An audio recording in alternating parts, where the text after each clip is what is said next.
Bueno, hoy es la última clase de nuestra materia. A mí hoy me va a tocar dar contratos administrativos. Ya vimos distintas formas de manifestación de la voluntad. Hasta ahora, todas las que vimos, la administración podía resolver sola sus cosas, actuaba unilateralmente, a través de declaraciones formales o a través de materialidad, de simples comportamientos, actos normativos o no normativos, con distintos efectos, pero siempre unilateralmente. No siempre la administración puede resolver sus temas sola. Muchísimas veces requiere, o por estrategia político para cumplir sus cometidos, requiere voluntariamente la colaboración de terceros, ya sea particulares u otras administraciones, y otras veces en forma forzosa. Entonces, los contratos forman parte de este tipo de actuación de la administración. Aquella que tiene que recurrir a otros para poder cumplir con sus cometidos. Como les dije, esta manera puede estar prevista que ocurra de manera forzosa o de manera voluntaria. De manera forzosa son las requisiciones, las cargas públicas, prestaciones personales obligatorias, por ejemplo, lo era el servicio militar, distintas cargas públicas, ocupaciones temporáneas, normales y anormales. Cuando el Estado realiza imposiciones respecto de terceros en forma forzosa. Y el contrato administrativo es una de las figuras que utiliza la administración cuando requiere la colaboración voluntaria de otros. Entonces, el contrato administrativo es una de las maneras que el Estado acuerda voluntariamente con una contraparte para cumplir sus cometidos. Entonces, la figura del contrato administrativo, como dijo Casañi, lo habíamos dicho también respecto del Estado u otros institutos que integran sobre todo el derecho público, responde a categorías históricas. Y va a ir de la mano de los distintos cometidos que evolutivamente el Estado se hace cargo o deja de hacerse cargo. Entonces, vamos a ver ahora para qué sirve definir lo que es un contrato administrativo, pero primero vamos a tratar de encontrarlo, ¿no? Entonces, para saber cuándo hay un contrato administrativo, los autores, por ejemplo, han tenido en cuenta un criterio subjetivo, es decir, que uno de los co-contratantes, quienes participa, sea el Estado, un organismo estatal. Por otro lado, la finalidad, es decir, que tenga un objeto destinado a satisfacer un interés público, el bien común, el interés general o el ejercicio de una función administrativa. La idea, lo que nos dice Casañe, lo importante es saber que para este tipo de contrataciones, de acuerdo de voluntades que procuran, cuyo objeto procura satisfacer un interés público, bien público o el ejercicio de función administrativa, tienen un régimen unitario, un régimen propio con caracteres y privilegios o requisitos que hacen a esa particular categoría. Entonces, dentro de este régimen general de las contrataciones, que tiene características particulares, vamos a encontrar distintas figuras. El contrato administrativo propiamente dicho, contratos de la administración regidos parcialmente por el derecho privado, contratos públicos en general. Covielo utiliza esta última noción para incluir a todos los tipos de contrataciones que realiza el Estado.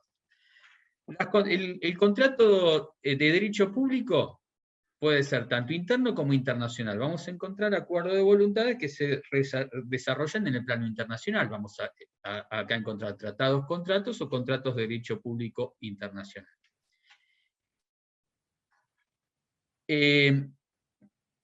Vamos a ver que nosotros vamos, en esta normativa, en este tema, hay una norma que en el ámbito nacional es la norma que marca sustancial que estructura la figura, y es el decreto 1023 del año 2001, que es un decreto delegado que, de naturaleza legislativa, que prevé el régimen de los contratos administrativos. Y ahí en el artículo 5, inciso C y D, vamos a encontrar los supuestos de contratos excluidos de dicho régimen. Y ahí menciona determinados tipos de contratos de derecho público internacionales. Por ejemplo, los celebrados con estados extranjeros, celebrados con entidades públicas de organismos internacionales, celebrados con instituciones multilaterales de crédito internacionales, o aquellos que se financien total o parcialmente con recursos provenientes de organismos de cualquiera de estos tres organismos o entidades. Bien. Después vamos a encontrar contratos que no necesariamente son contratos administrativos, están regulados por el derecho administrativo, por lo menos en la totalidad de sus elementos. Y estos son los contratos de la administración parcialmente regidos por el derecho privado. Y acá vamos a encontrar algunos que son necesarios para el giro o la actividad normal de la administración, por ejemplo, un arrendamiento, una compraventa común, y otros que están vinculados con determinadas actividades que bajo una específica concepción histórica de Estado, como por ejemplo un Estado interventor, realiza actividades industriales y comerciales, va a ejercer en competencia con otros actores de la actividad privada, o en monopolio va a ejercer actividades que antes estaban desarrolladas por los privados, o en determinada lapso temporal lo desarrolla el Estado y después vuelven a ser privatizados, como ocurrió en la Argentina. Y aquí vamos a ver que son contratos que parcialmente están regidos por el derecho privado. Entonces vamos a ver que estos contratos en principio no tienen cláusulas exorbitantes, que después vamos a ver lo que es estas cláusulas exorbitantes, que son inusuales, ilícitas, o extrañas al derecho privado, que establecen privilegios mayores al Estado, en general no están presentes en los contratos de derecho privado. Pero se pueden, digamos, si expresamente se contemplan, pueden estar previstas. Pero la particularidad es que no se rigen por un régimen, no están reguladas por un régimen exorbitante. Por ejemplo, Casañi dice que hay elementos que pertenecen al derecho público, por más que el contrato esté parcialmente regido por el derecho privado. La competencia, la forma y el objeto. El objeto que va a depender de la actividad propiamente dicha que realice esa entidad o ese órgano. Entonces, vamos a ver que este tipo de contratación de la administración parcialmente regida por el derecho privado va a tener algunos de sus elementos regidos por el derecho administrativo y otros por el derecho privado. Y la particularidad es que no hay un régimen exorbitante. Este régimen exorbitante que establece ciertas prerrogativas que exceden al derecho privado, en estos casos no ocurren. Y por otro lado, como vamos a ver del análisis del decreto 1023, los actos derivados de un contrato administrativo los actos administrativos del proceso de selección y ejecución de los contratos administrativos pueden tener los caracteres de los actos administrativos previstos en la Ley de Procedimiento Administrativo Nacional, el artículo 12, que prevé, digamos, básicamente la presunción de legitimidad y la ejecutoriedad de los actos administrativos. Entonces, estos caracteres que dentro de un contrato administrativo tienen los actos que surgen de la ejecución de estos contratos, no están en los contratos regidos parcialmente por el derecho privado.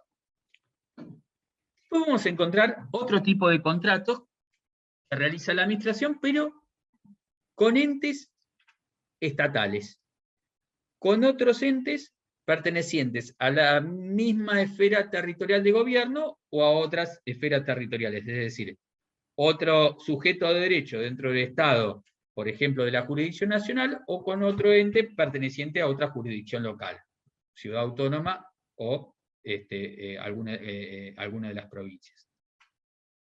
En estos casos vamos a encontrar que no rigen las prerrogativas del régimen exorbitante. Y por otro lado, si son de la misma esfera de gobierno, tienen un nexo en común, tienen una misma cabeza y una unidad de acción, y va a tener otro tipo de características. ¿Cuáles son? Los conflictos no se resuelven ante la justicia, tienen que resolverse por el superior común. Esto lo prevé el Decreto Ley 19.983 del 72, que establece el mecanismo cómo se resuelven los conflictos dentro de la administración pública.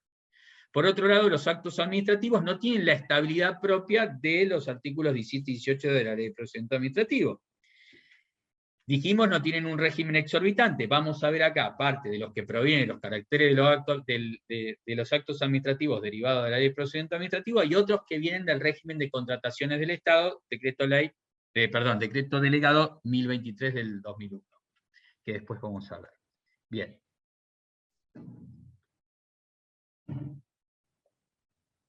Pero estos contratos interadministrativos se rigen, al igual que los contratos administrativos, por el derecho público. A diferencia de estos contratos administrativos parcialmente regidos por el derecho privado, que se rigen en la parte regulada por el derecho privado, por el derecho privado.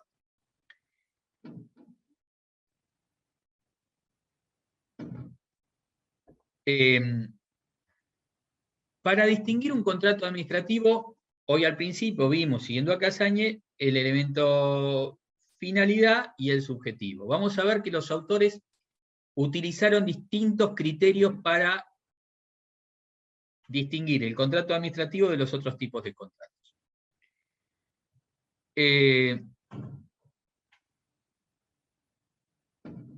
Uno, el sujeto. Casañe dice que basarse en el criterio subjetivo solamente no alcanza. ¿Por qué? Porque vamos a encontrar contratos, como vimos, de los realizados por el Estado, que no son contratos administrativos, sino que en parte están regidos por el derecho privado.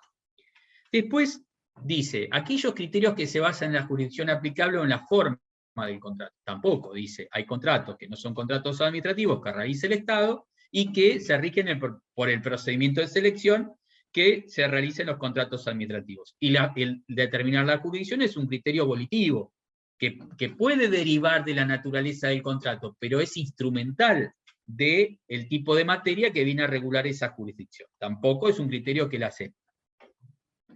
Tampoco aquel vinculado con el criterio de voluntad de las partes, y tampoco el de calificación legislativa, porque estos dependen para la elección de otra cosa. Tampoco dice hay que clasificar a los contratos exclusivamente en criterios finalistas. Él analiza el criterio del servicio público y el de utilidad pública y dice que no son completamente satisfactorios.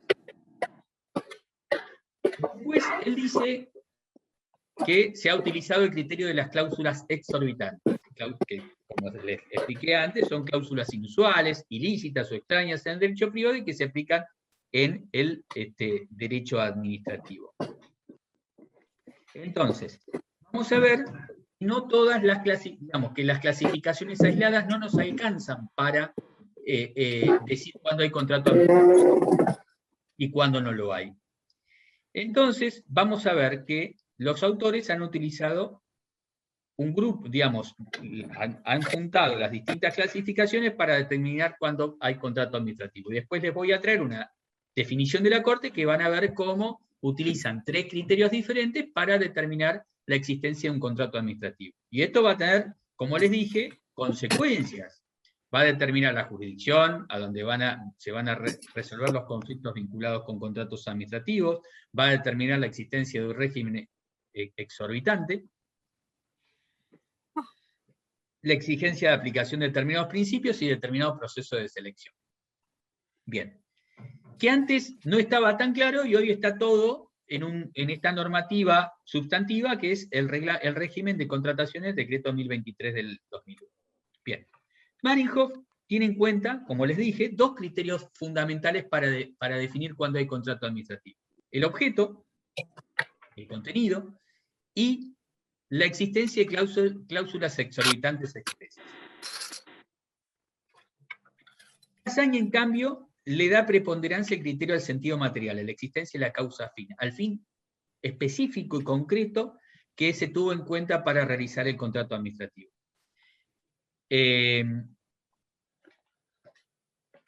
Entonces, en base a esto, los autores elaboran sus definiciones.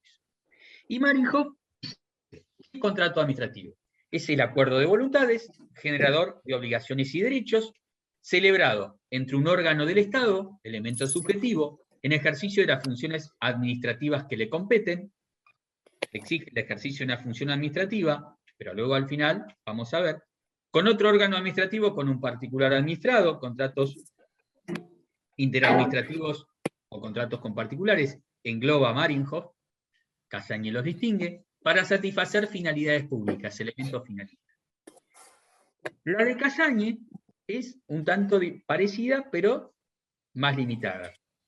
Dice, todo acuerdo de voluntades, generador de obligaciones, hasta acá igual, celebrado por un órgano estatal, hasta acá igual, en ejercicio de función administrativa. Ya no distingue órganos interadministrativos particulares.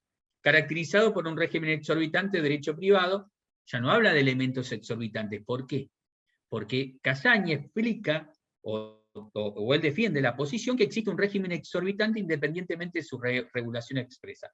Y esto va a dar lugar a una discusión durante mucho tiempo, que fue una discusión, un intercambio de artículos de doctrina entre Casañe y Mayral, que tuvo como superador el decreto 1023 del 2001.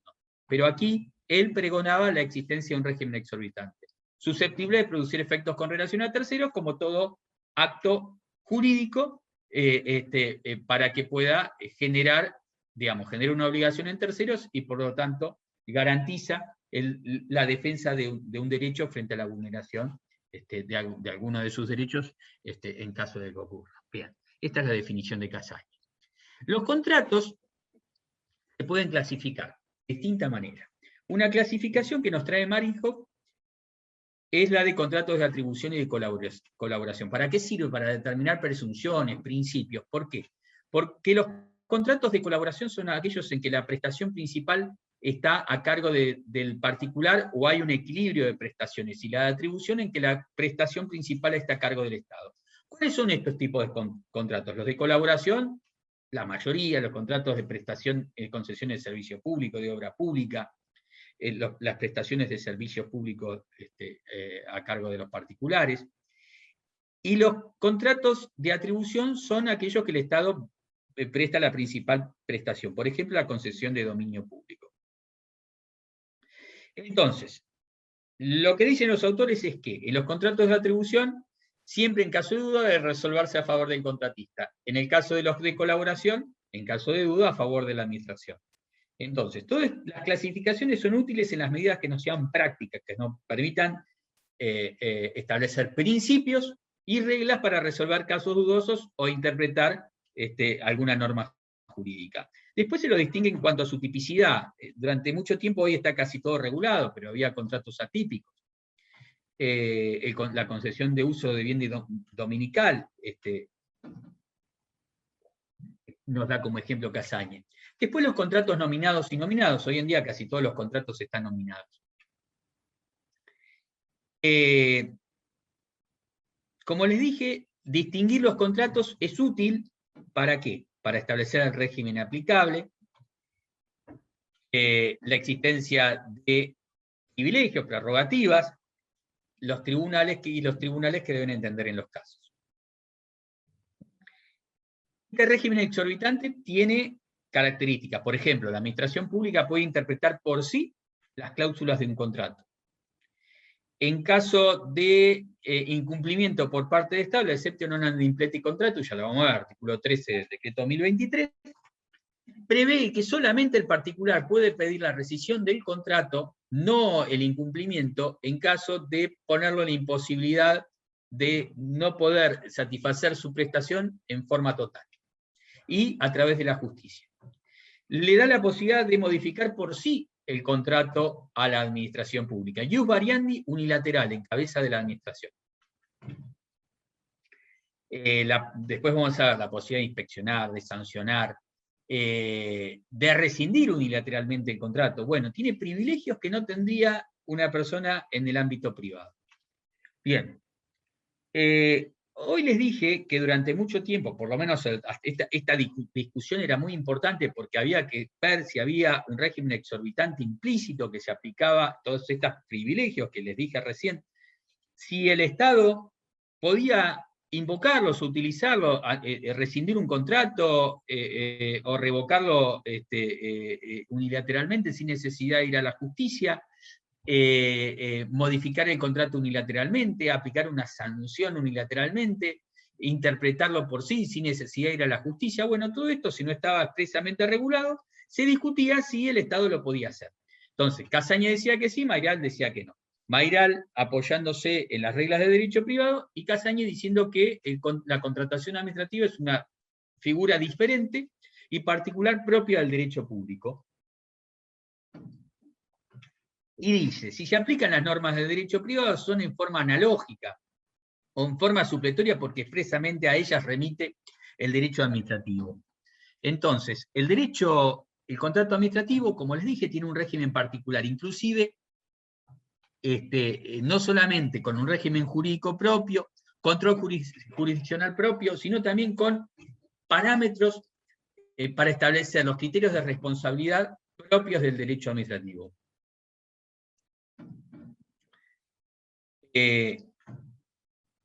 Dice Casañe, vamos a ver después la posición de Mayrat. El derecho administrativo, los contratos administrativos, no pueden ser un compendio de transacciones, un compendio que regule uno por uno todos los contratos administrativos, sino que tiene que establecer un régimen general que establezca un equilibrio entre las prerrogativas y las garantías a los administrados. Esto integra el régimen exorbitante. Un conjunto de prerrogativas y privilegios acá encabeza el Estado, pero como correlato, las garantías sobre los derechos que busquen el equilibrio en las relaciones entre la administración y el administrado, o el cocontratante. Este equilibrio, si bien hay una situación de desigualdad producto del interés público en juego, tiene que haber un equilibrio en las contraprestaciones, en la defensa del particular frente a esos privilegios que tiene el Estado. Mayral dice, la teoría del contrato administrativo, vista de tal manera, es inútil, es peligrosa. ¿Por qué?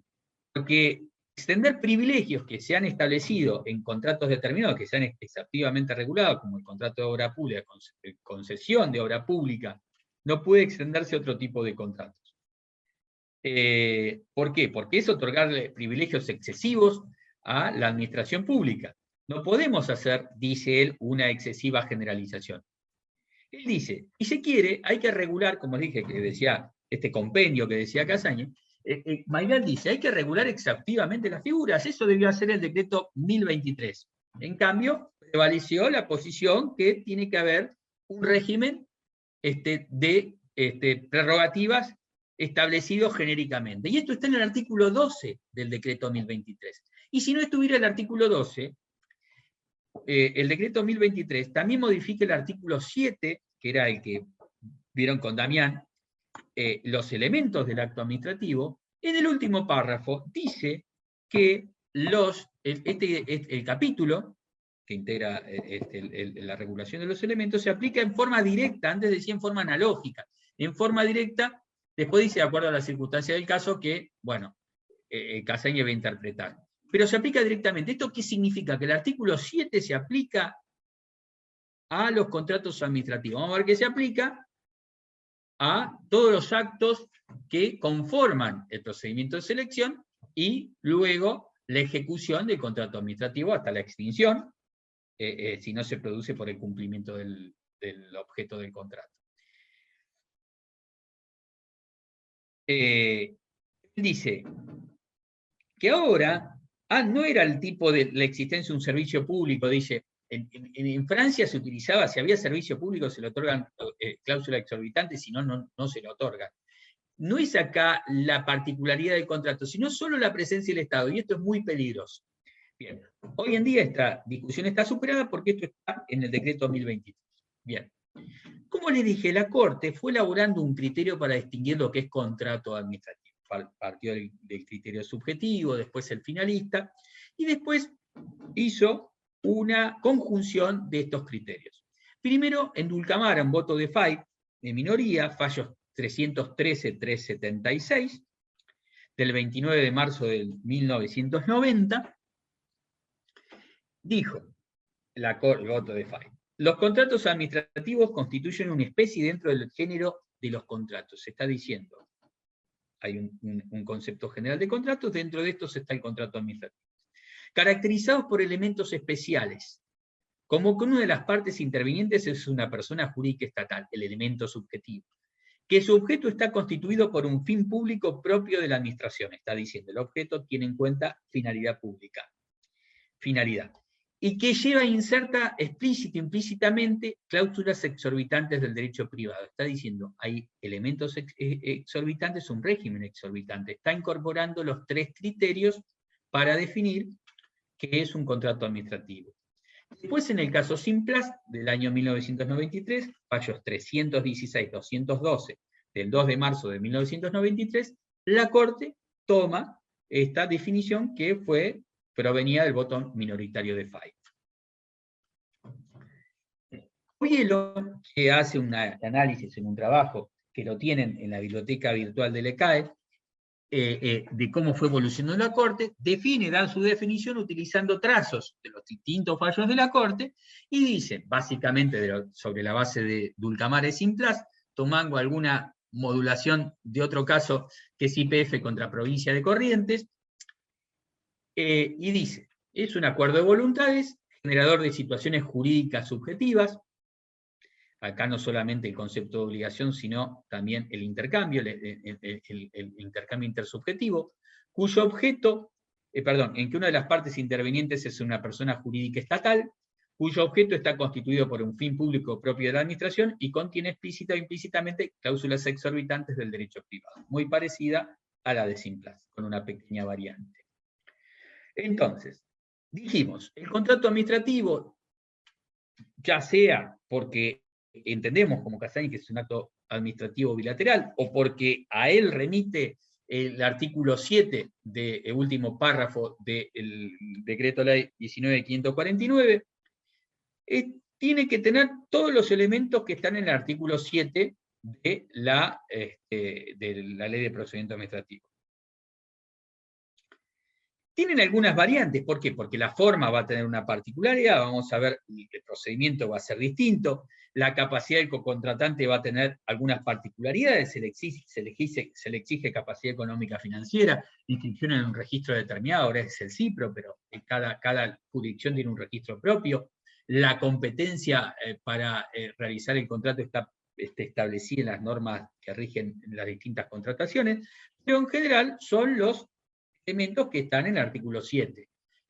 Aparte del sujeto, que es un presupuesto del acto, la competencia, la causa, el objeto, la motivación, el procedimiento, la finalidad, y el artículo 8, la forma. Bien. En el ámbito nacional, las mencioné un sinnúmero de veces hoy,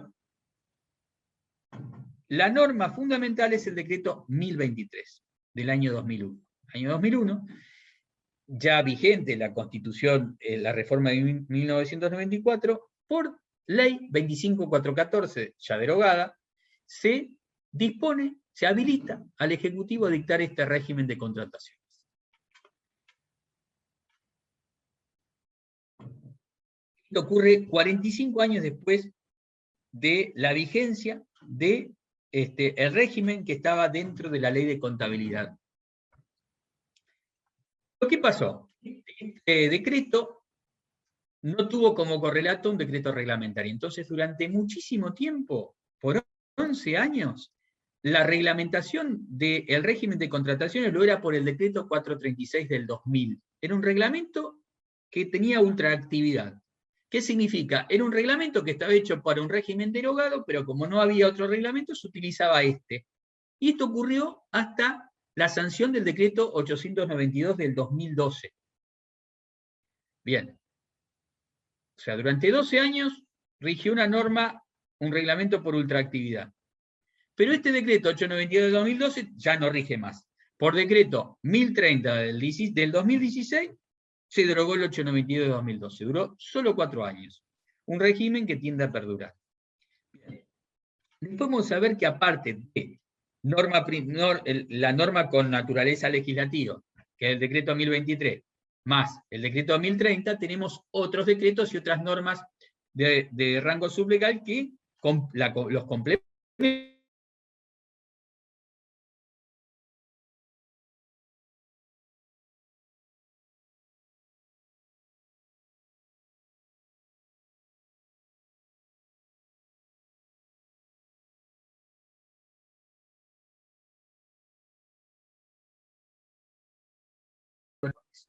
Y este organismo dicta su propia normativa.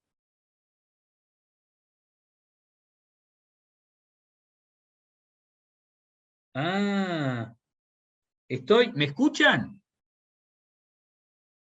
Perfecto. ¿Se cortó mucho? ¿Qué fue lo último que escucharon? Bien, los últimos 15 segundos. Vuelvo para atrás y lo digo rápido. La norma que rige el régimen sustancial, que rige el régimen de contrataciones, es el decreto 1023 del 2001. Reemplazó el régimen anterior, que era la vieja ley de contabilidad del proceso, creo que era del 56, después vamos a ver, después de 45 años, pero con la particularidad que no había norma reglamentaria y no le hicieron durante 11 años. Y rigió un decreto que era reglamentario del régimen de contrataciones anterior, que era el decreto 436 del 2000.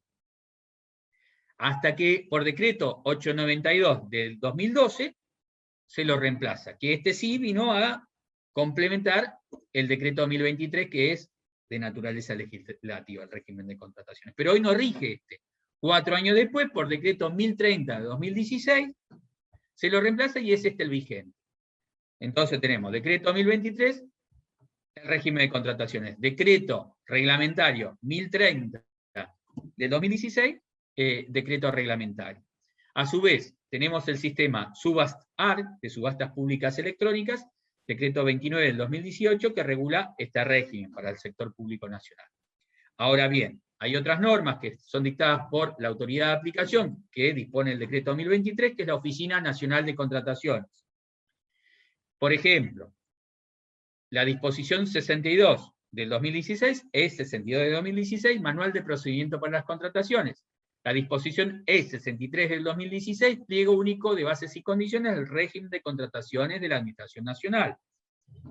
La disposición E65 del 2016, que establece el Manual de Procedimiento del Sistema de Compras Electrónicas, se llama comp.ar.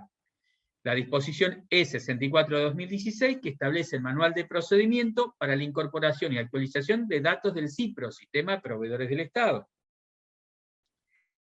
Estas son las disposiciones genéricas más importantes de la oficina, que, bueno, los marcos generales, después tiene un sinnúmero de disposiciones que dicta la Oficina Nacional de Contrataciones. Por otro lado, tenemos normas especiales, por ejemplo, la ley del año 47, la ley 13.064 Obras Públicas, todavía vigente, el decreto ley 17.520 del año 67, que es la ley de concesiones de obras públicas. Todo esto regula el régimen de contrataciones del Estado. En cada jurisdicción vamos a ver normas en sentido similar.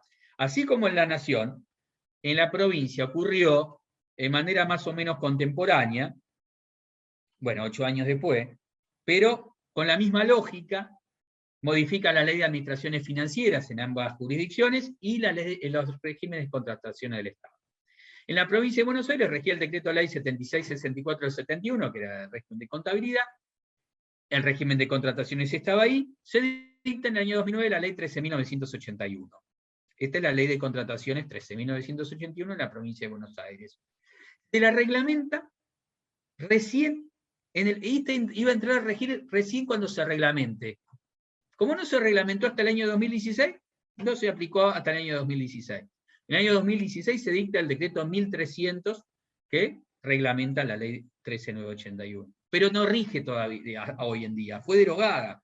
Lo que rige hoy como reglamentario es el decreto 59 del 19. En la provincia de Buenos Aires, la última norma que complementa a la ley 13981 es el decreto 59 del 19, del 8 de febrero de 2019. Así también tenemos la ley de obras públicas, ley 60/6021, y ley de concesión de obra pública, decreto ley 9254 del 79. En la Ciudad Autónoma de Buenos Aires también tenemos un plexo de normas. La ley de compras y contrataciones es la ley 2095 del 2006, que su texto fue consolidado en la ley 6347 del 2020. La ley de obra pública es la ley 6246 del 2019. El decreto reglamentario de la ley de compras y contrataciones, hoy derogado, era el 168 del 19. Hoy en día, el decreto reglamentario, ven cómo va cambiando todo el tiempo el régimen de contrataciones. El decreto 74 de 2021 es el decreto reglamentario que hoy rige actualmente, reglamentario de la ley 2095 del 2006. Bien, y después tenemos resoluciones del Ministerio de Hacienda que lo complementan, por ejemplo la 424 del 2013 que reglamenta el régimen de compras electrónicas y disposiciones del Director General de Compras y Contrataciones. Bien, entonces, Casaña dice de este régimen sustantivo de contratos administrativos. Acá se incorporan principios generales que se extienden, dice Casaña, a todos los tipos de contrataciones del Estado, no solamente a los contratos administrativos. Y dice, se aplican estos principios, que vamos a ver que nosotros en la facultad, bueno, siempre se estudiaba igualdad, publicidad y concurrencia, vamos a ver que ahora hay muchísimos más.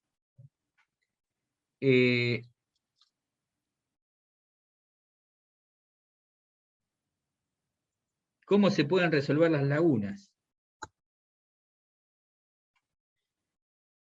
Acá una compañera me pregunta, hay cosas que estaban en el 893 y hoy no están en el 1030. Y bueno, interpretando la norma general, y se puede utilizar una norma derogada para complementar por sentido común algo que no significa una restricción o una desigualdad en un proceso de selección. Digamos, el decreto siempre prevé que se respete la igualdad entre los oferentes. Y hay muchas normas que protegen esta igualdad y la posibilidad de establecer condiciones que favorezcan a uno en perjuicio, en detrimento de otros. Sí, yo considero que pueden utilizarse normas derogadas para poder interpretar una situación no resuelta, pero como la administración es quien tiene la posibilidad de interpretación, finalmente es la que va a determinar qué se aplica en el caso concreto. Bien. Entonces, vamos a ver que Casaña dice que estos principios generales, el procedimiento de selección y los tratados internacionales, sobre todo aquellos contra la corrupción, de las Naciones Unidas, el americano contra la corrupción, esto siempre los menciona Gordillo, son aplicables a todo tipo de contratación del Estado. Esto es lo importante. Lo que dice es que existe un régimen marco que se aplica a todas las contrataciones del Estado, y una parte que se aplica, que es este régimen exorbitante, solamente a los contratos administrativos. Entonces, vamos a encontrar principios que hacen de la competitividad, a la eficiencia, a la eficacia, a la proporcionalidad, a obtener resultados, a la transparencia, a principios que son propios de la contratación administrativa, cualquiera sea la tipología contractual frente a la cual estemos. Esto nos dice Casaña. También destaca la posibilidad de desarrollo de la informática, la electrónica, las transacciones electrónicas. Entonces, ahora vamos a ver que con la pandemia esto se ha generalizado.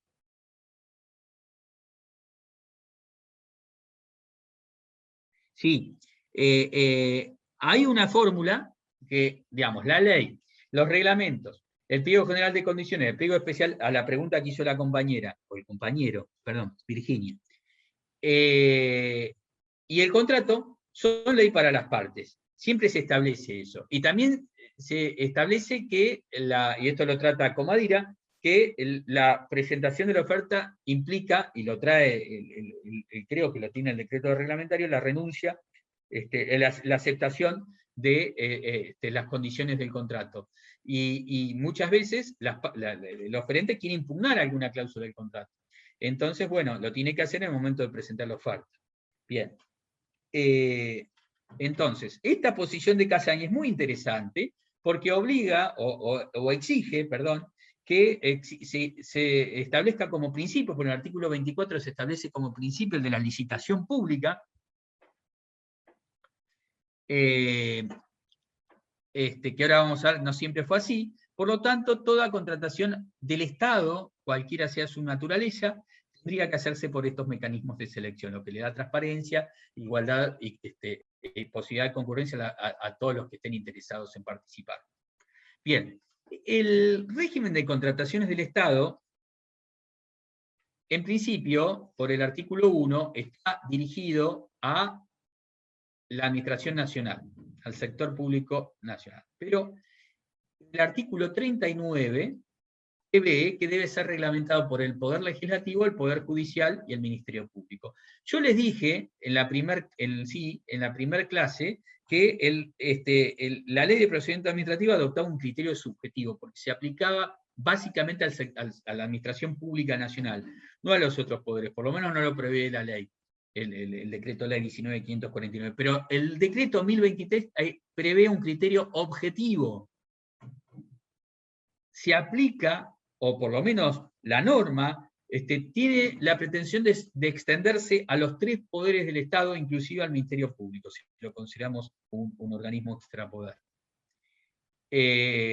Entonces, se adopta la concepción material objetiva de función administrativa. El artículo 1 establece, al final, una presunción que toda la contratación que realice la Administración Nacional se presume de índole administrativa. Tiene una presunción de naturaleza subjetiva para hacer prevalecer la condición de contrato administrativo a toda contratación que realice el sector público nacional, si no se establece claramente si es un contrato administrativo o otro tipo de contrato de la administración. Para analizar si es uno u otro tipo de contrato, vamos a ver el objeto y la finalidad del contrato. Ya lo explicamos antes.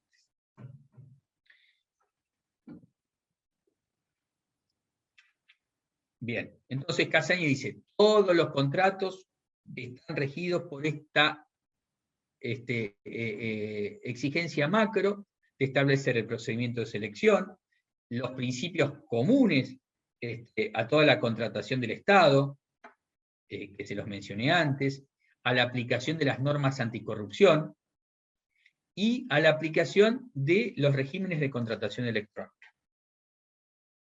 Y, como les dije antes, Casaña nos dice, el régimen exorbitante solamente se aplica a las contrataciones administrativas.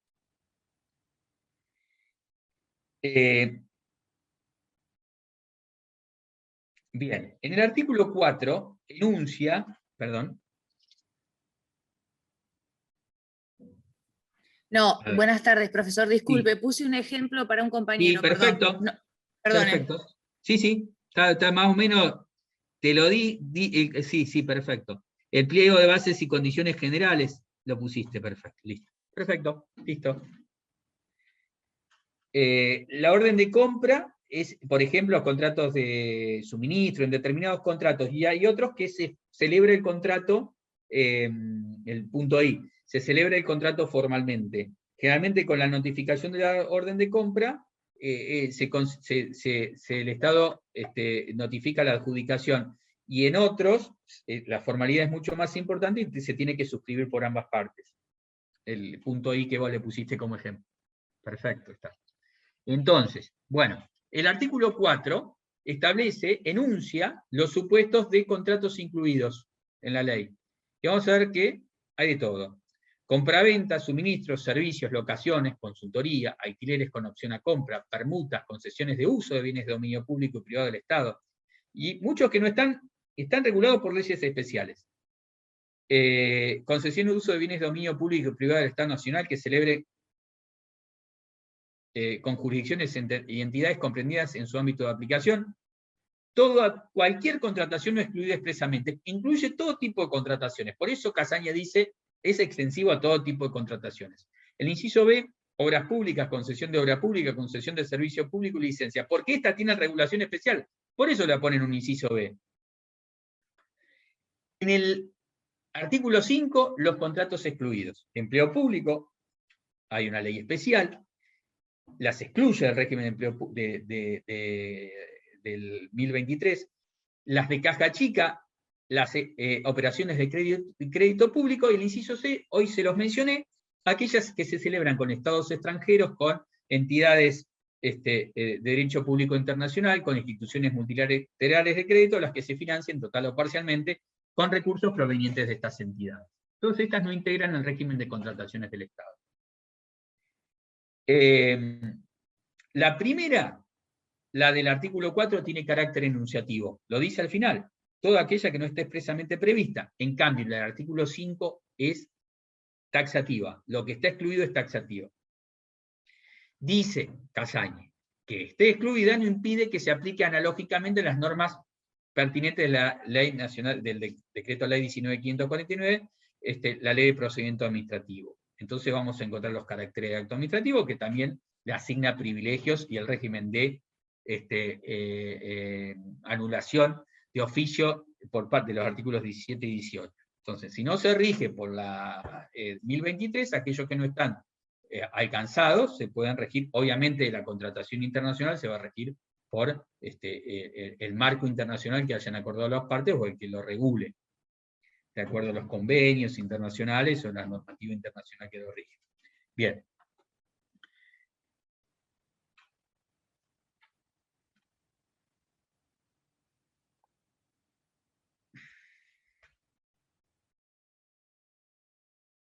Casañe dijo, el artículo 7 rige directamente a la contratación administrativa, el artículo 7 del decreto ley 19, última parte del decreto ley 19.549.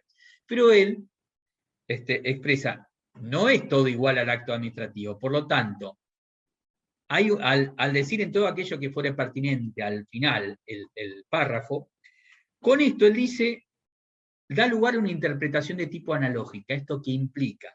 Que la figura que se utilice del acto, o la norma, o el enunciado que se utilice dentro de un artículo de la Ley de Procedimiento Administrativo, tiene que adaptarse a la naturaleza del instituto de la figura que se está utilizando en la contratación administrativa.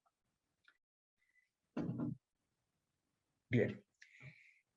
El artículo 1 del decreto 1023 se denomina objeto, pero lo que hace es sentar, después se va a complementar con el 3, va a sentar determinados principios generales aplicables a las contrataciones. No habla del objeto de los contratos, porque dice, tendrá por objeto obras, bienes o servicios. No dice nada de eso. Habla del objeto de los contratos en forma genérica. Y que estos sean obtenidos con la mejor tecnología proporcionada a las necesidades. Está diciendo, cuando la administración pública tenga que realizar una contratación, tiene que buscar la mejor tecnología, pero esta tecnología no tiene que ser la mejor de todas, tiene que ser una tecnología que sea buena, pero que sea proporcionada a las necesidades. Es decir, no puedo buscar el mejor, digamos, no sé, establecer un sistema de traslado por charter en una reserva indígena cuando hay otras necesidades prioritarias. Tengo que establecer un margen de proporcionalidad entre lo que quiero hacer frente a lo que debo hacer, a la necesidad que tengo que satisfacer. Tengo que buscar la mejor tecnología, y esta tiene que ser proporcionada a las necesidades. En el momento oportuno y al menor costo posible. Busca oportunidad y eficiencia. Eficiencia y eficacia. Busca eficacia, realizar la mejor opción al menor costo. Coadyuva al desempeño eficiente de la administración y al logro de los resultados requeridos por la sociedad. Objetivos por resultados. Entonces, vamos a ver que todos estos principios que sienta acá el artículo 1 están vinculados a una mejora de la administración. Vemos que no están vinculados necesariamente a proteger las condiciones de la administración, sino una mejora en el objetivo, en la finalidad de la contratación. El artículo 2 dice a quién va dirigido, ya algo dijimos, es de aplicación obligatoria a todas las jurisdicciones y entidades comprendidas en el inciso A del artículo 8 de la ley 24.156, que es la Ley de Administración Financiera. ¿Y qué integra el artículo 8 de la Ley de Administración Financiera? Bueno, el sector público nacional, administración nacional, administración central, descentralizados, incluidas las instituciones de la seguridad social, también el Poder Legislativo, el Judicial, el Ministerio Público, y también rige respecto de las universidades nacionales en su carácter de organismos descentralizados, sin perjuicio que ellas tengan una asignación presupuestaria independiente. El control y la regulación por la Ley de Administración Pública, y por ende el régimen de contrataciones, porque a ella remite el artículo 3 del decreto 1023, se aplica también a las universidades. Bien. Nosotros hablamos de este régimen exorbitante. ¿Qué hizo esta norma? Esta norma las puso por escrito. Entonces, en el artículo 12 vamos a ver que hay un catálogo de prerrogativas. Y dice que la autoridad administrativa tiene facultades y obligaciones, sin perjuicio de las que estuvieran previstas en la legislación específica, en los pliegos de base y condiciones o en la restante documental contractual. Los privilegios generalmente están previstos en la normativa, porque son cuestiones exorbitantes respecto de los particulares. Está poniendo que este régimen es implícito, sin perjuicio de los que se establezcan en la contratación en particular. Y son las siguientes. Algunas les dije antes. La prerrogativa de interpretar los contratos. El Estado interpreta unilateralmente un acuerdo de voluntades que tiene por lo menos dos partes, resolviendo las dudas que ofrezca su cumplimiento. También lo hace respecto del procedimiento de selección. Modificarlas por razones de interés público. Puede modificar unilateralmente el contrato. Ejerce el ius variandi. Puede extinguir el contrato, decretar su caducidad, rescindirlo o resolverlo. Determinar e interpretar los efectos de estas extinciones. Y dice, tendrán los efectos, los caracteres y cualidades del artículo 12, es decir, ejecutoriedad del principio del artículo 12, perdón, de la ley 19.549. Es decir, los caracteres de asunción de legitimidad y ejecutoriedad. El inciso B del artículo 12 prevé el ius variandi. Le da al Estado la facultad de aumentar o disminuir. Esto es en cualquier contrato que realice la administración pública, contrato administrativo que realice la administración pública si seguimos el criterio de Casaña. La facultad de aumentar o disminuir hasta un 20% el monto total del contrato, siempre y cuando esto sea en las condiciones y precios pactados y con la adecuación de los plazos respectivos para que lo pueda cumplir. Entonces, puede modificar el 20% siempre que respecte a las condiciones pactadas. ¿Por qué? Esto puede tener una flexibilidad. ¿Qué ocurre? Y si existen condiciones imprevisibles que requieren un reajuste del contrato. Pero si fueron previsibles, no. ¿Por qué? Porque se viola la igualdad entre las partes, la igualdad en la competencia. Si yo a uno que ganó le permito alterar el contrato y mejorarlo, eso está mal. Bien. Y dice una cláusula que ya teníamos en la Ley de Procedimiento Administrativo respecto a los actos administrativos. La revocación, modificación o sustitución de los contratos por razones de oportunidad, mérito o conveniencia no genera derecho a lucro cesante. Discutible, pero está acá en la norma. Bien. El decreto 1030, el artículo 100, viene a ampliar lo que dice artículo 2, inciso B. En lo que hace al ius variandi, permite esta modificación con acuerdo de partes se extienda hasta un 35% del monto total del contrato. Después permite prorrogarlo, si es de tracto continuado hasta un año, y digamos, se permite prorrogar siempre que no se haya hecho uso de el ius variandi, que es modificar el contrato, el objeto del contrato.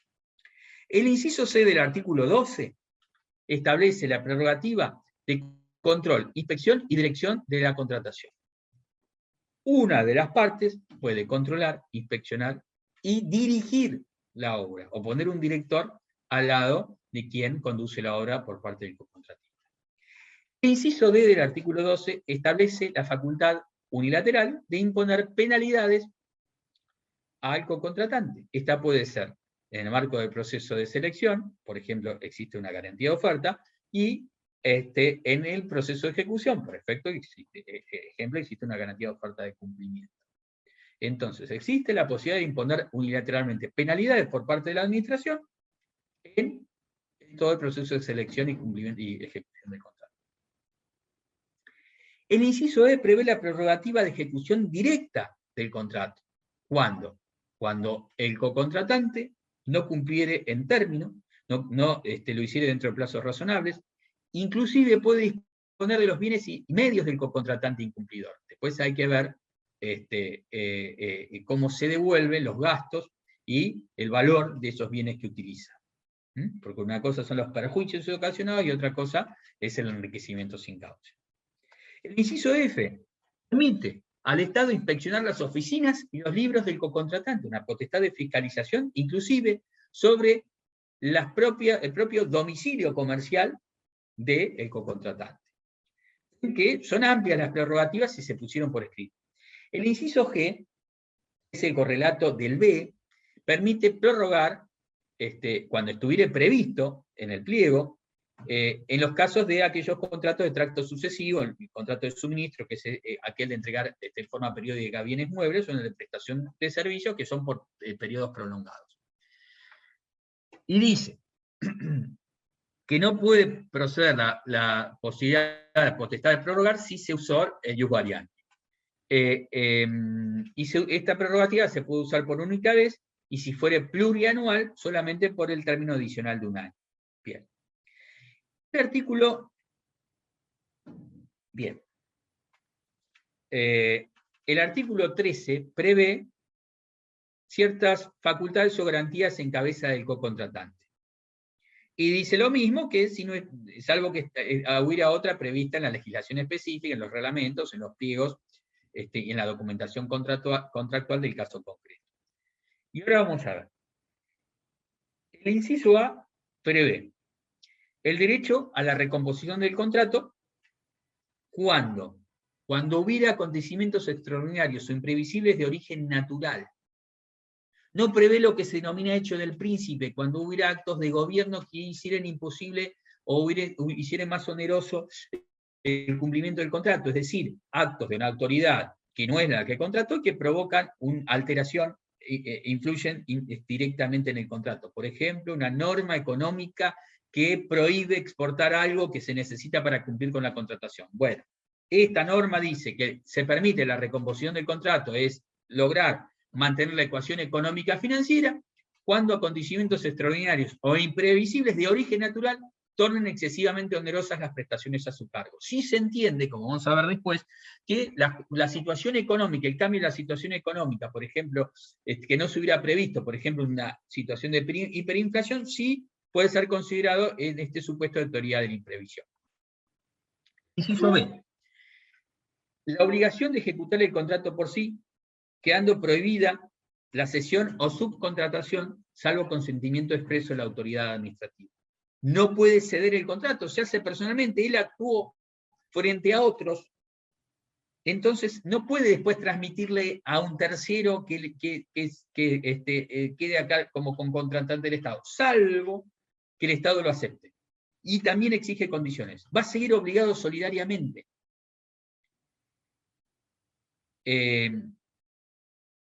Y además, el cesionario debe cumplir con todos los requisitos de la convocatoria al momento de la cesión. Debe cumplir con todos los requisitos que se le exigieron al que contrató en el momento de haber realizado la oferta. Ahora los va a tener que tener en el momento de la cesión. Y el inciso C obliga, acá van a ver, a cumplir las prestaciones por sí en todas las circunstancias, salvo caso fortuito o fuerza mayor, pero con una excepción. Ambos de carácter natural. Actos incumplidos, acá sí es muy amplio. Acto de incumplimiento de autoridad pública nacional o la contraparte pública, de tal gravedad que tornen imposible la ejecución del contrato.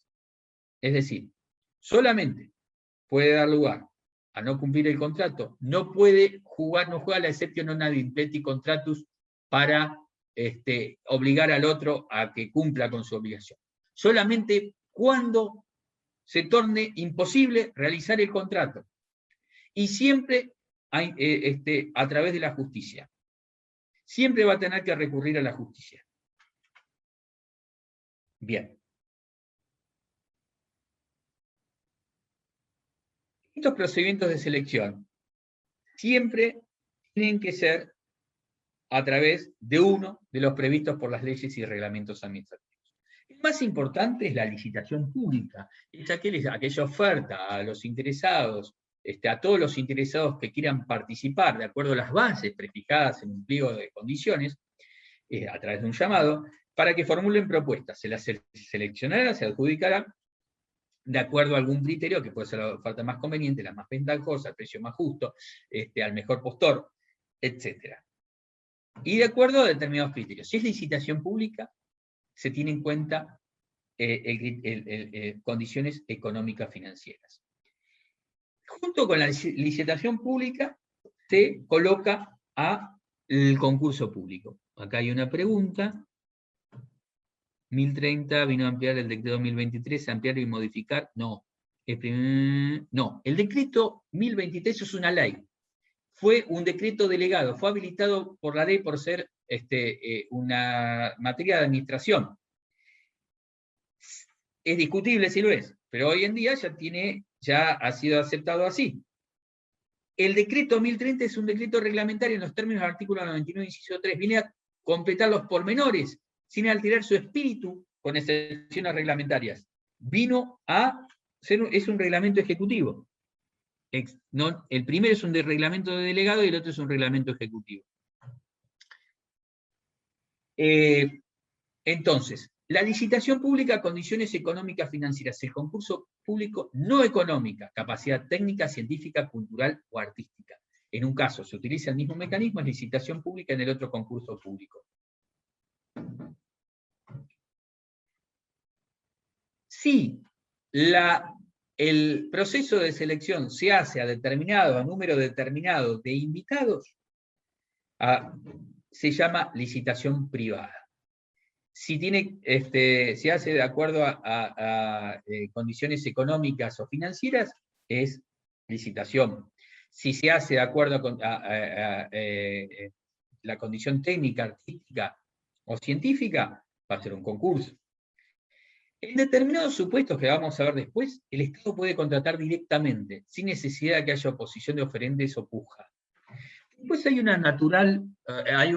mecanismo que se utiliza para compra, sobre todo de bienes fungibles, pero también puede ser para otro tipo de cosas ciertas, y que es el remate público. Es decir, que se permite la participación de todas las personas que estén en condiciones de hacerlo, sin límite de concurrencia, al mejor postor, generalmente a favor del precio más elevado, en el mismo acto, en público y previa publicidad del llamado. Es lo que se llama remate público. El artículo 24 dijimos que establece el principio general, que es la licitación pública, y el artículo 25 los distintos procedimientos de selección. Sigo porque si no, no terminamos. ¿Quieren que paremos? Pónganme en sí o no. 3 minutos, 5 minutos. Sigo entonces. Bien. La licitación o concurso público, principio general, ya se los expliqué, y dice la norma muy clara, conceptualmente, la licitación o concurso serán públicos cuando el llamado a participar está dirigido a una cantidad indeterminada de posibles oferentes, con capacidad para obligarse. Esta capacidad se tiene que probar, generalmente, les dije que está el CIPRO, que exige la previa inscripción, que va a exigir determinados requisitos para esa inscripción.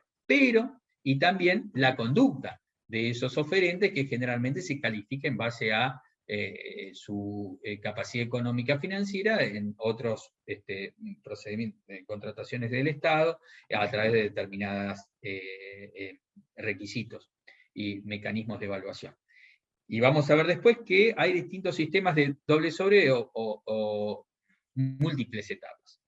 Que en el doble sobre se elige primero la capacidad económica financiera y después la oferta, para ver cuáles son las mejores, digamos, las condiciones para controlar esa oferta. Entonces, en la primera se descarga de acuerdo a la capacidad económica y financiera, en la segunda etapa, la oferta propiamente dicha. Pero acá, bueno, y se exige que supere el mínimo que a tal efecto determina la reglamentación. La norma prevé para licitación pública, licitación privada y contratación directa, uno de los supuestos escalas. Si no supera determinado monto, compulsa abreviada, no es una contratación directa exactamente, sino que se hace una compulsa con muy pocos oferentes, se invita a pocos oferentes, una licitación privada, mayor cantidad de oferentes, y licitación pública. 15 millones, 3 millones o menos de 3 millones, que después vamos a ver cómo eso lo computa y qué norma lo establece. Entonces, dijimos el artículo 25, A1 dice licitación pública, criterio de selección, factores económicos, artículo 25, inciso 2, concurso público, criterio de selección, capacidad técnico-científica o artística. El inciso B, subasta pública, 1, prevé que sea compra de bienes muebles y muebles semovientes, en general, y también prevé que puedan ser objetos de arte o de interés histórico. Y que debe prevalecer al apartado 2 del inciso D del artículo 25, que es esto que dije, que cuando no supere los 3 millones que podría ir contratación directa. El inciso 2 del B prevé que sea por subasta pública la venta de bienes de propiedad del Estado Nacional. Ahora, como hay subastas electrónicas, esto da muchísima mayor transparencia. El inciso C, licitación o concurso privado. Acá está dirigido a exclusivamente proveedores que se hallaren inscritos en la base de datos. Dijimos que se llama CIPRO, que implementará el organismo rector. Y vimos que hay disposiciones de la Oficina Nacional de Contrataciones que regulan cómo funciona el CIPRO. Bueno, si no supera determinado monto. Y después esta norma, tanto como la de contrataciones directas, dice que serán consideradas las ofertas de quienes no hubiesen sido invitados a participar. Si es licitación privada con pulsa abreviada, si hay alguien que se quiere presentar, se lo debe aceptar.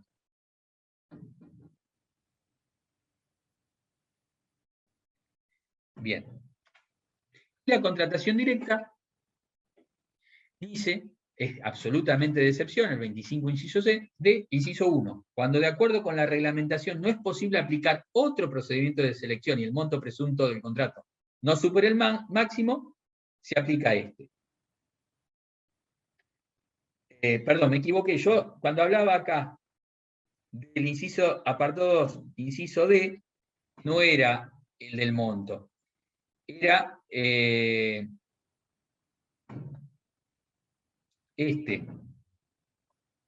la realización y adquisición de obras científicas, técnicas o artísticas. El 2, la realización y adquisición de obras científicas, técnicas o artísticas, pues ejecución deba confiarse a alguien en particular, empresas, artistas o especialistas que sean los únicos que puedan llevarla a cabo. Si hay varios que puedan hacer eso, hay que hacer una compulsa. Pero esto tiene que fundarse.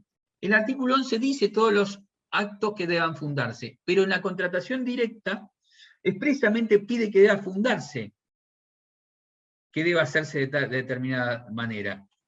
Y en estas contrataciones se debe establecer la responsabilidad propia y exclusiva del cocontratante. Y dice que no puede haber contratación, que no puede ser considerado relación de dependencia en un Estado nacional. Inciso 3. Hay muchas cosas. Pasó ahora con el tema de las vacunas. La contratación, inciso 3, contratación de bienes o servicios cuya venta fuera exclusiva de quienes tengan privilegio o solo posee una determinada persona física, y no hubiera sustitutos convenientes. Y acá, aparte de fundamentación, debe quedar expresamente documentada la de exclusividad y tiene que haber un informe técnico que lo acredite. Y en caso de bienes, porque puede ser servicios, el fabricante tiene que demostrar documentadamente que tiene ese privilegio, esa exclusividad. Después, el punto 4 del inciso D prevé un supuesto que es interesante. Dice que cuando la licitación y el concurso quedaron desiertos una vez, desierto fracasaren, desierto no se presentó nadie, o fracasaren por alguna circunstancia, que fueron inadmisibles las ofertas. Se deberá efectuar un segundo llamado, modificándose el pliego de bases y condiciones. Si este llamado tampoco diera resultado, ahí sí se puede llamar a contratación directa. Entonces, ante 2 llamados infructuosos, puedo hacer una contratación directa. El inciso 5. Cuando por razones de urgencia o emergencia que resulten de circunstancias objetivas no puede haber otro procedimiento de selección, puede hacerse contratación directa. Esto tiene que estar fundadamente y acreditado por la autoridad máxima de cada jurisdicción. Inciso 6, interesante. Cuando el Poder Ejecutivo Nacional, y hay un caso OCA, que fue revocado una contratación que creo que no sé, 600, 800 veces más alto, que se hizo una contratación secreta por el Servicio de Inteligencia para el traslado de valijas, que la Corte dijo, esto es de proporciones, no fue razonable. El Poder Ejecutivo Nacional, acá tiene que ser el Ejecutivo Nacional, podemos discutir si es el presidente o el jefe de gabinete, declare secreta la operación contractual por razones de seguridad o defensa nacional. Facultad excepcional e indelegable, solamente el Poder Ejecutivo Nacional. El inciso 7. Reparación de maquinarias, vehículos, equipos o motores cuyo desarme, traslado de examen tenga que ser imprescindible y resulte más oneroso utilizar otro procedimiento de contratación. Solo en estos casos puede realizarse esta reparación a través de contratación directa. Respecto de otras entidades estatales, el Estado Nacional entre sí, entidades del Estado Nacional entre sí, con organismos provinciales, municipales. A ver, hay un fallo, sí, SOCA, después se los busco si quieren. O del gobierno de la ciudad, empresas y sociedades con participación estatal mayoritaria, puede haber contratación directa, pero no en todos los casos. Siempre que el objeto de la prestación sean servicios de seguridad, logística o de salud. Hay un caso entre la provincia y la nación por el servicio de seguridad. Y aquí está expresamente prohibida la subcontratación. Los contratos que celebre el Estado Nacional con las universidades nacionales. Acá no hay limitación. El punto 10. Los que se celebren con personas físicas, esto es una cláusula que hace a la protección de las personas más vulnerables. Igualdad por no discriminación.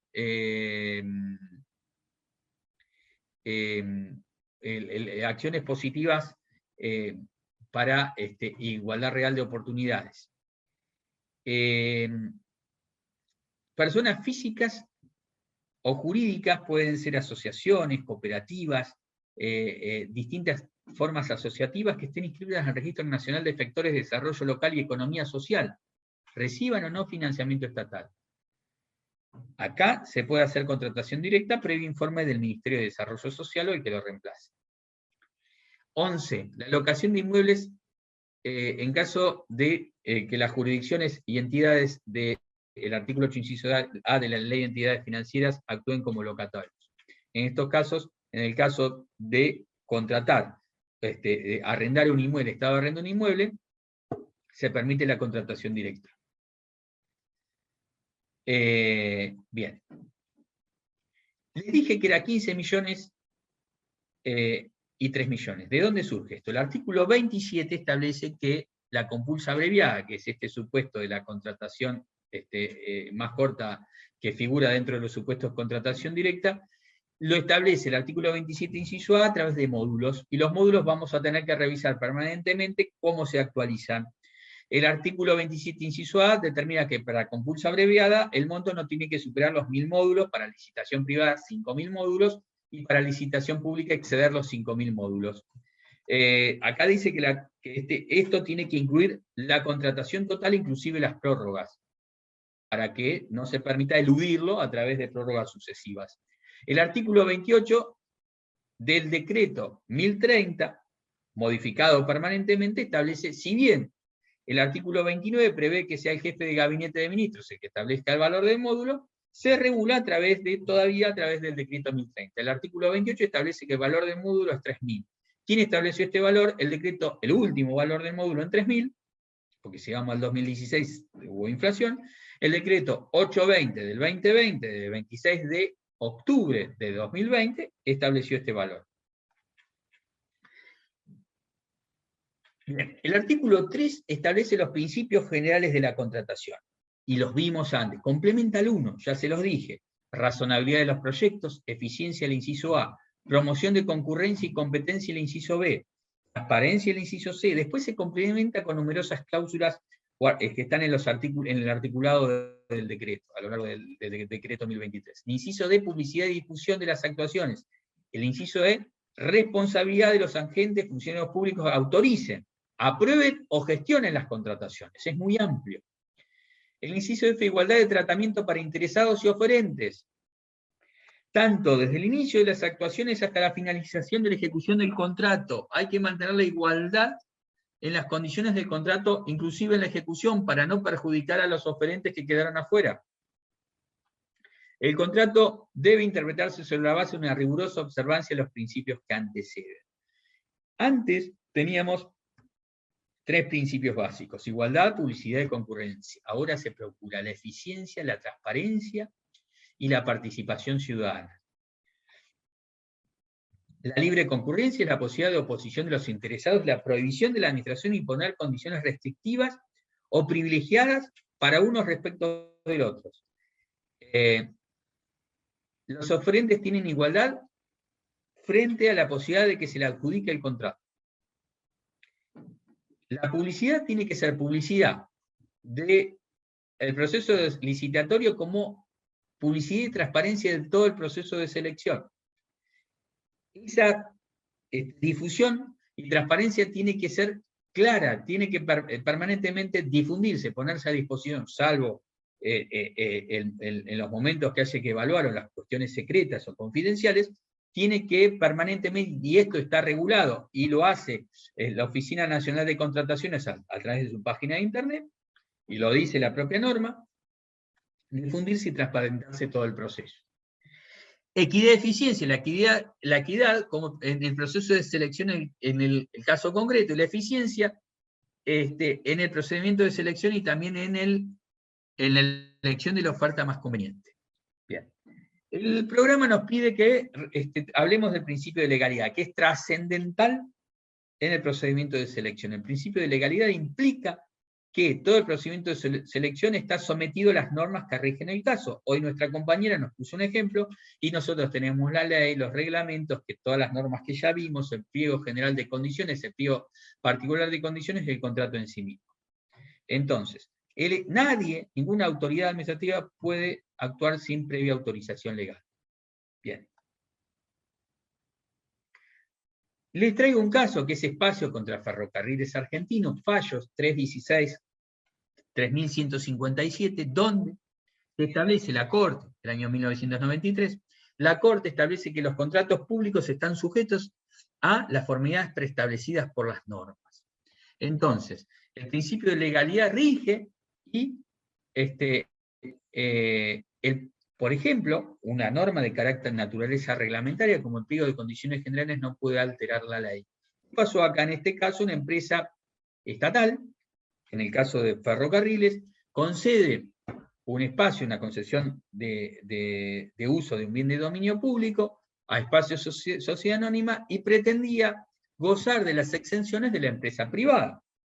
Bueno, la Corte dijo, no, esto tiene que ser expresamente la ley que las establecía, la 15273 en el caso, expresamente tiene que estar concedido por el Poder Ejecutivo. Esto no ocurrió y trató de hacerse a través del proceso de licitación y se invalidó. Por otro lado, la Corte dijo en este caso que puede anular por sí, porque, bueno, era un acto irregular, etc. Bien. En otro caso, el Rincón de los Artistas con Hospital Nacional Profesor Alejandro Posadas, fallos 326-3700 del año 2003, lo mismo. La contratación no puede alterar el pliego de condiciones generales. Acá era un contrato de avión de anticrisis, era una concesión para utilizar un bar, un servicio de buffet en el hospital, y pretendían alterar la situación de uso de esos bienes modificando las condiciones previstas en el pliego general de condiciones, pliego de condiciones generales. Y la Corte dijo que no se podía alterar. Bien, vamos acá al principio que aplicó la Corte habiendo normas, pero si no hay norma, ¿qué rige? El principio de libertad para elegir cualquier procedimiento de selección o de contratación, o licitación pública. Esto fue debatido por la doctrina. Algunos, como Miguel Marinhoff, Sayagues Lazo, Miguel Barcaix, Escola, Mayral, se volcaron por el principio de libre elección o contratación. Si no hay norma, el Estado puede elegir el que quiera, puede contratar directamente si quiere.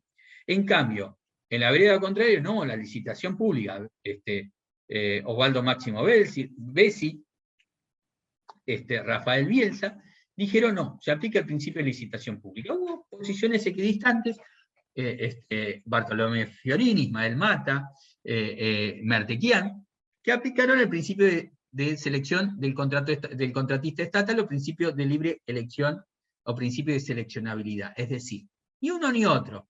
El Estado tiene que establecer un principio de seleccionabilidad. Ni licitación pública ni libertad. Casañe dice que, si bien no puede limitarse por analogía la libertad en la contratación estatal, la exigencia de la licitación pública proviene de los principios generales de concurrencia e igualdad. Dice, finalmente esto fue volcado en el decreto 1023, en el artículo 24, el principio general de la licitación pública. Esto se infiere, dice, igualmente se infiere de la Constitución, el principio de igualdad del artículo, vimos en la primera clase, artículo 16, 75, inciso 23, y también en el artículo 42 que protege usuarios y consumidores, y dice también el principio que protege la defensa de la competencia. Entonces, en caso de duda, debe resolverse siempre a favor del principio de concurrencia. Profesor, sí. Profesor, ¿puedo hacer una consulta? Sí, ningún problema. Hace ya unos cuantos años, Sí. ahí en el lugar donde yo trabajo, se presentó una situación donde se iban a realizar una serie de contrataciones, creo que era de computadoras, mobiliarios Sí. para oficina, y no me acuerdo qué otros productos Insumos. o servicios más. Sí. Insumos, perdón, no me salía la palabra insumos.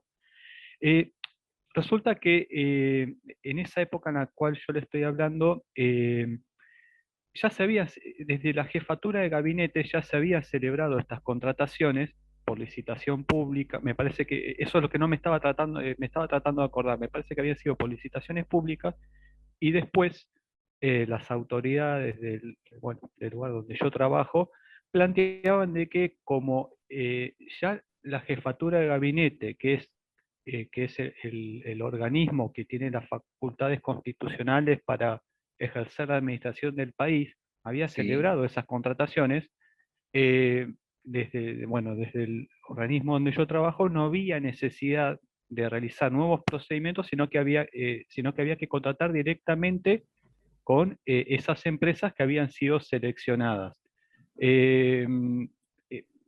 No sé si decir eludiendo de este modo, pero bueno, de esa forma por ahí se evitaba tener que llamar a una licitación pública para poder proveerse estos insumos. ¿Usted lo ve así? ¿Cree que es posible? ¿Qué pasó después? Zafar, ¿Siguió como quien así? dice, ¿Se contrató? me parece que después igualmente se llamó a licitación pública por una cuestión de seguridad, de responsabilidad, también creo, pero bueno, sí se había planteado esa situación. Sí. Llamó a licitación, evidentemente es porque prevaleció que tenían que hacerlo así, ¿no? Viste que vimos antes que no se puede prorrogar. ¿Cómo se consideraba eso? Contratación directa está expresamente establecido cuándo se puede hacer. Y después, Exacto, sí. ¿cómo se hizo la modalidad de contratación a través de jefatura de gabinete? Eso hay que ver. Por ahí permitían en esas ampliaciones o prórrogas, o había algún mecanismo para extender ese contrato que estaba dentro del marco de la norma. Si fue así, puede ser que esté bien, no lo sé. pero si no, por algo hicieron la licitación pública. Está clara la norma, es clara. Sí, tal cual. Gracias, muchas gracias. No, por favor. Bueno, si aceptamos el principio de seleccionabilidad, es como lo que recién vimos, el ejemplo del compañero, es restrictivo, ¿no? Si aplicamos el principio de libertad, el criterio de seleccionabilidad sería el restrictivo. Dijo la Corte, frente a un supuesto que no había norma, antes del decreto 2023, bueno, la Corte dijo que si no hay norma, tenemos que respetar el principio de libertad.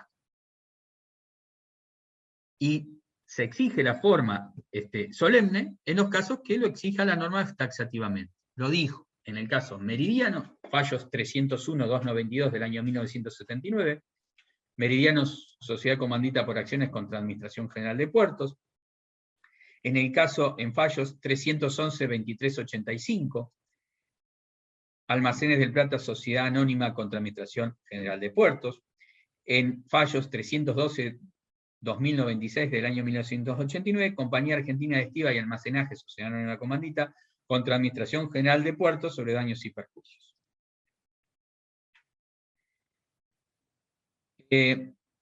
Bien. Entonces, esto era lo que ocurría antes, pero si hay norma, si se exige solemnemente, esto provoca la nulidad del contrato. Y después la Corte dijo la inexistencia del contrato.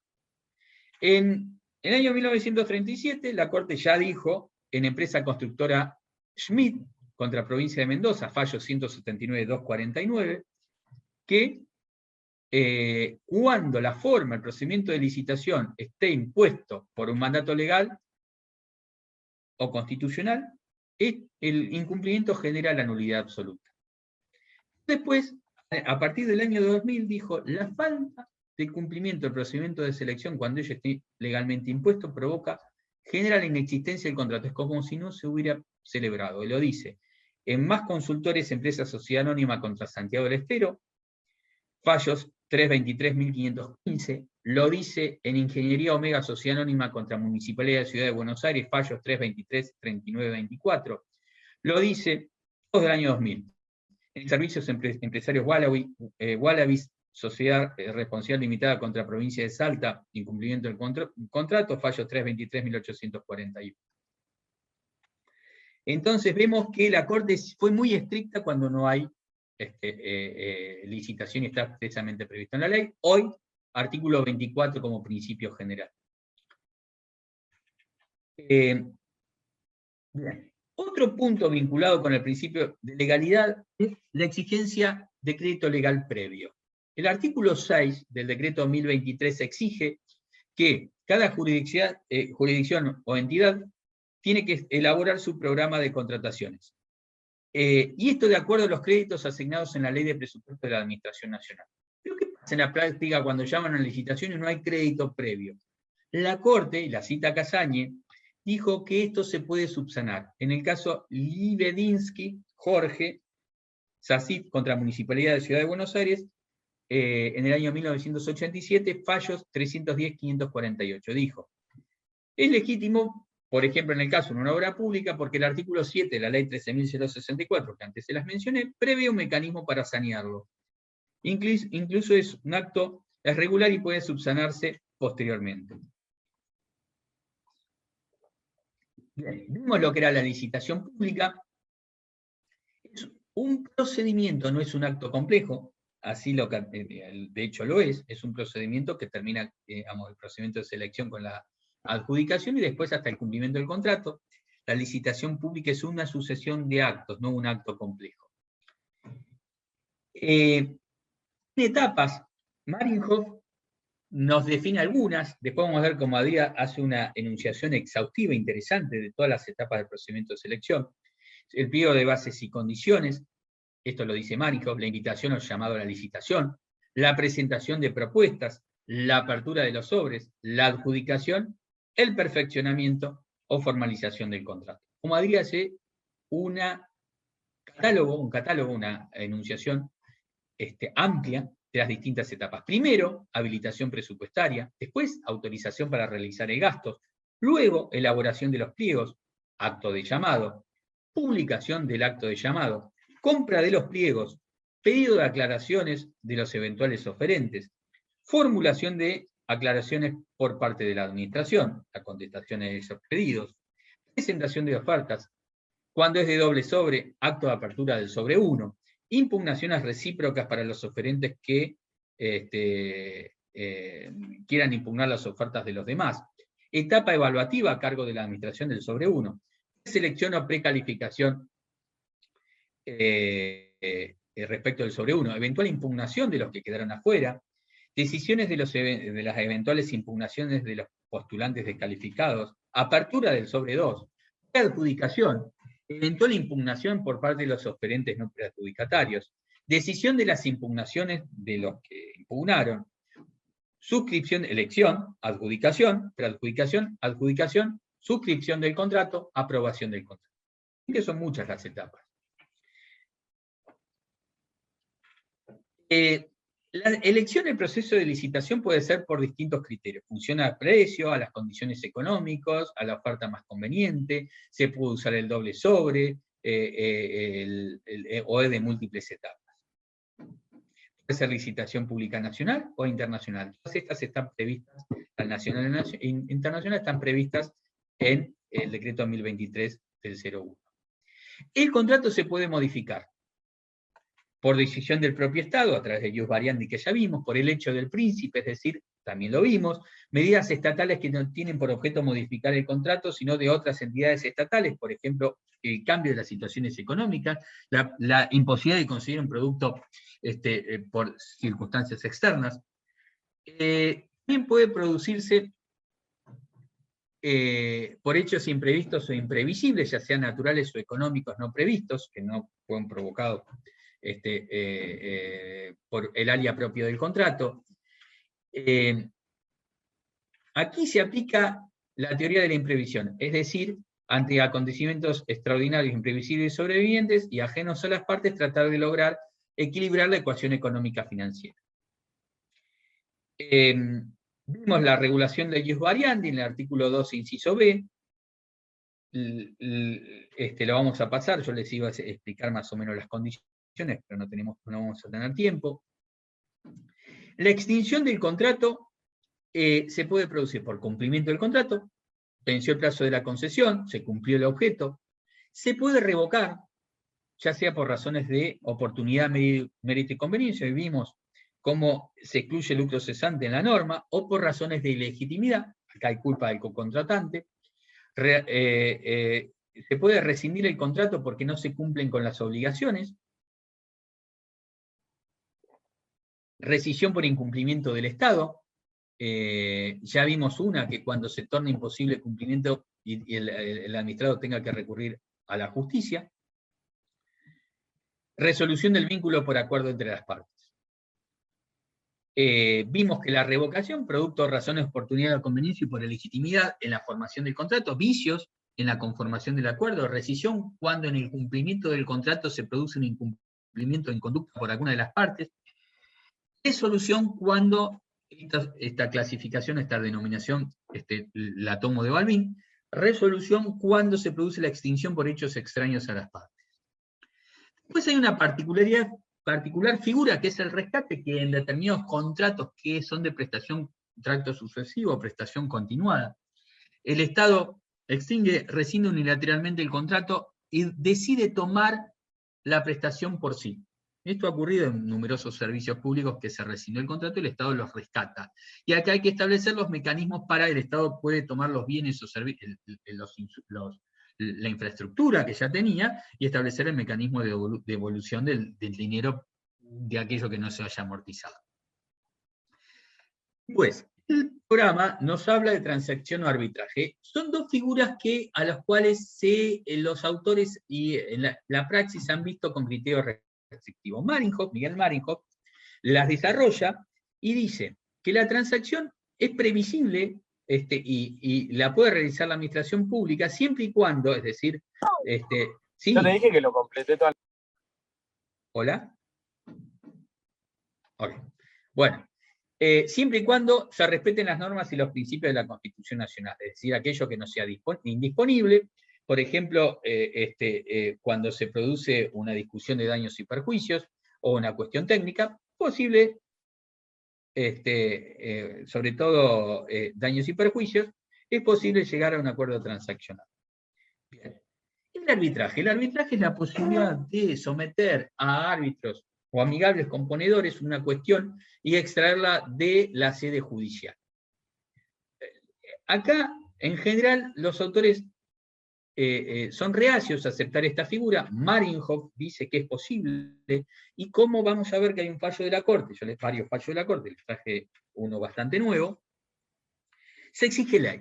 Marienhof dice que no es necesario ley, el Poder Ejecutivo, en uso de su competencia privativa de administrar, puede someter las cuestiones a arbitraje, siempre y cuando no afecte el orden público, el sistema constitucional, un agravio, se ponga en peligro la autoridad de Estado de la soberanía. Pero es posible someter a arbitraje cuestiones administrativas. Así también contratos administrativos internacionales. Vamos a ver que el Estado Nacional sometió a arbitraje numerosas contrataciones internacionales. Y acá Gordillo también es un defensor del arbitraje y dice que estos someten, sobre todo porque estamos sometidos al CIADI, somete a arbitrajes internacionales y la contraparte va a tratar de ejecutarlos, los laudos arbitrales, en otras jurisdicciones. Las otras jurisdicciones no tienen una concepción respecto al arbitraje como la nuestra. Y yo les traigo un caso de la Corte, fallos 330-2215, sentencia del 8 de mayo de 2007, Techin, Compañía Técnica Internacional, contra Empresa Nuclear Argentina de Centrales Eléctricas en liquidación y Núcleo Argentina Sociedad Anónima, donde la Corte dijo, acá había un tribunal arbitral, no existe obstáculo constitucional alguno para que el Estado someta a jurisdicción arbitral sus controversias con particulares, siempre que exista una ley que así lo establezca. Exige ley. Marienhof estaba en contra. ¿Por qué? Y dice que esto tiene que ser interpretado con criterio restrictivo porque está quitándole jurisdicción privativa al Poder Judicial, que está establecida constitucionalmente. Bien. Pues otro punto que dice el programa es el derecho a la buena administración. El derecho a buena administración se trae del derecho comparado. Vamos a ver que fue regulado en la Carta de los Derechos Fundamentales. ¿Qué hace? ¿Qué es esto de la buena administración? Son garantías al acceso al expediente, a poder participar, a la transparencia, a la buena gestión, al respeto de plazos razonables. Y bueno, en la Carta de los Derechos Fundamentales de la Unión Europea, del 7 de diciembre de 2000, se regula en el artículo 41 el derecho a la buena administración. Entonces, en todos los estados que integran la Unión Europea se tienen que respetar estos derechos a que se traten todos los asuntos en la administración pública en forma imparcial y equitativamente y dentro de un plazo razonable. Se le reconocen derechos a que toda persona tenga que ser oída cuando el Estado tome una medida que sea desfavorable para el administrado, el derecho a la vista a los expedientes, acceder a los expedientes, respetando la confidencialidad de los secretos profesionales y comerciales, la obligación de motivar las decisiones de la administración, la obligación de reparar, establece una norma atributiva de responsabilidad de los estados por todo aquello que provoquen las instituciones o los agentes en el ejercicio de sus funciones, y después pone una norma que se respete la lengua de los tratados. Al haber una multiplicidad de lenguas, se exige que se respete la lengua de los tratados para que sea claro y sencillo lo que se decida en contra o a favor del administrado. Después, muchos autores locales han tratado este derecho a una buena administración. Yo elegí un trabajo de Juan Corbalán, donde enumera, en primer lugar, derecho al acceso, derecho a peticionar, derecho a participar en la vida política, económica, social y cultural, esto ya reconocido por la Constitución, derecho a acceso a los servicios públicos, servicios económicos de interés general, subsidios, digamos, que se logre acceder en igualdad de condiciones a distintos beneficios y prestaciones que otorga el Estado, a la información pública, al acceso a expedientes, archivos, registros, acceso a la función pública, a los cargos públicos, acceso a la justicia, de las decisiones administrativas. Y también esto tiene como correlato un piso de estándar por parte de la administración pública, estándares de calidad. Bueno, decisiones motivadas, proporcionadas, decisiones que se resuelven en modo equitativo, imparcial, objetivo, como veíamos en el derecho europeo. Bueno, vamos a ver que en el año 2017 se saca un decreto del Poder Ejecutivo, el decreto 891, de buenas prácticas para la normativa, para simplificar la normativa de regulación de la Administración Pública Nacional.